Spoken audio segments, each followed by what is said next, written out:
Sydney's about the same size as New Zealand population-wise, give or take. Yeah. So we would consider in New Zealand a hikoi of 90,000 people to be pretty impressive across the whole of New Zealand. Mm-hmm. Well, that's what Sydney got in their pro-Palestinian protest over the weekend. And not only did they get 90,000, they crossed the Sydney Harbour Bridge. I believe that they crossed it where they didn't have permission to cross it, but they just went anyway because the police were like, no arrest. I think they just basically did it. It's a pretty impressive sight. Let's have a look. Stop starving Gaza! Stop starving Gaza! Stop starving Gaza! Stop starving Gaza! It was the protest that brought Sydney to a standstill. Thousands marching across the Harbour Bridge. Despite the rain that come from all over the city and beyond. We just wanted to protest about what's going on in Gaza at the moment. There's too many deaths of young children, too much starvation. It's a sign of the turning time. I mean, look at that. Amazing. That's a lot of, I know I've just said 90,000, but when you see it as well, it's pretty impressive. Of the opinion in this country, and it's a sign that people aren't going to put up with it anymore. The choice of location was intended to send a powerful message. Concern for the starvation of the Palestinian people expressed in Sydney on our famous bridge. That'll go right round the world. The New South Wales Jewish Board of Deputies expressed disappointment that the protest was allowed to go ahead on such an iconic landmark. For almost 2 years, protesters have marched nearly every weekend in Sydney. This time was different. If this is your first march for Palestine, welcome. Everyone from everywhere is here. Among the protesters was WikiLeaks founder Julian Assange. Many have been moved to march for the first time by the images of suffering in Gaza. The starving children of Gaza cannot wait another day. End the violence. There are growing numbers of us who are Jewish, proudly so, who say this does not represent us or who we stand for at all. For some, the sheer numbers of people turning up was overwhelming. I can't look at the crowd. I'm not crying. I can't. Thousands have braved this weather, the courts, and the warnings of the New South Wales Premier Chris Minns to be here today. That's what makes me think it wasn't authorised. Warnings of the thing. And look, this is a really interesting conversation. I mean, we could stay here for a few minutes if you want. We'll go back to the story, but I'm intrigued by listening to a lot of American commentators and how that, like Republicans under 50 are now against, quote unquote, what Israel is doing. Republicans over 50, different thing. And then obviously the left is very concerned with the genocide going on, concerned.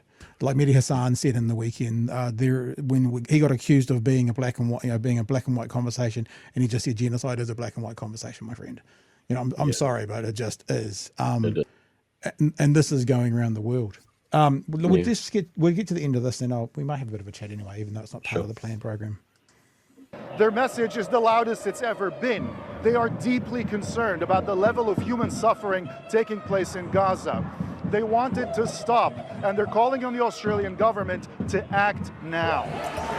There was confusion as police sent text messages to protesters on the bridge, telling them to stop and turn around.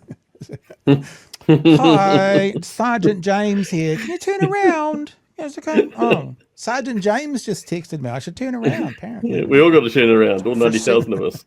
50 reasons. A short time later, it was announced people heading to the city could walk back over the bridge to avoid a crowd crush at the northern end. We had to scramble, we had to make snap decisions. It came very close to us having almost a catastrophic situation. Thousands more protested in Melbourne. Marchers tried to walk across the King Street Bridge, but were turned back by a line of police officers. You see there, though, talk about civil disobedience. I mean, they've closed the bridge down anyway. Because obviously, line of police, the bridge is now shut. So they didn't get to walk across it, but their civil disobedience has probably done in part what they wanted to, which was create an issue to bring attention. And good to see, the cops allocating hundreds of police hours to, stand on a bridge so people can't walk across a bridge rather than, solving some crimes or something, Create an allocation of resource. But were turned back by a line of police officers. In Adelaide, hundreds gathered at Parliament House in the city centre. A day for ordinary people to make their voices heard. Nabil Al-Nashar, ABC News, Sydney. So I thought about this today, actually. And look, to be honest, we've known this for a long time. But you know when you just kind of finally get a thought that solidifies your thoughts? And it's like, if you don't acknowledge what's going on in Gaza at the moment, there are still some people saying there's no starvation. If you don't acknowledge that now, if you don't see or say about that now, you are willfully ignoring it. Like there's no debate anymore, you know. And I'm sure you've seen around the place that Green Beret, we featured him last week, who's come out giving the examples of what's going on, and that just tragedy of a story where he's holding up the photo of a small Palestinian boy who kissed him on the hand, who then, within a few minutes of doing that, was shot in the head by IDF snipers and stuff. So, yeah, it's if you're not, let's not even get into the politics of it with someone. If you're not at least acknowledging what's happening, then it's willful. You're willfully ignoring what's going on. Clint? Yeah, and it's taken so long for the sort of the Western political elite to wake up to it. You know, one of the first times I was on with you guys, you know, early last year, we were talking about this, and it was already horrible and unjustifiable. And you know, they had Netanyahu over in Congress, and everyone stood and applauded for him. You know, rounds of applause, and now they're all starting to realize what they've been applauding. And, you know, I think it's telling that that was ABC, wasn't it? You know, you had a Arab reporter covering it. You know, it's not so long ago that any coverage of what's happening in Palestine from an Arab was, you know, not trustworthy, right? And so I think that, you know, the center of gravity on this conversation has shifted, but only because of the immense human suffering that is occurring, and it's taken too long.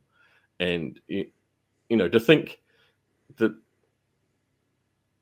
even saying anything about this was getting kids kicked out of university and deported from countries and branded Hamas lovers, you know, and now you can have 90,000 people walk across the Sydney Harbour Bridge and acknowledge this and truth, and finally it can be covered in a way that isn't, you know, horrible and you know, frames anyone who objects to what is happening in Gaza as a terrorist.